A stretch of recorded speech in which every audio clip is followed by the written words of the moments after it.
คาถานะจังงังของเสือฝ้ายคือวาโทโนอะมะมะวาซึ่งเป็นคาถานะจังงังที่มีฤทธิ์หยุดการเคลื่อนไหวโดยมีพลังในการหยุดศัตรูหรือทำลายพลังฝ่ายตรงข้ามความหมายและคุณสมบัติของคาถา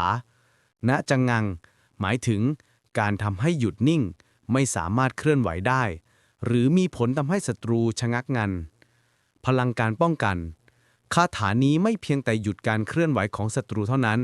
แต่ยังสามารถใช้ป้องกันภัยจากสิ่งอัปมงคลต่างๆได้ด้วยการใช้งานภาวนาสามารถภาวนาคาถาโดยการรำลึกในใจหรือพึมพำเบาๆที่ริมฝีปากได้การประยุกต์ในเรื่องขุนพันธ์เสือฝ้ายใช้คาถาณจังงังนี้เมื่อเผชิญหน้ากับคู่ต่อสู้คาถามีดังนี้วาโทโนอะมะมะวา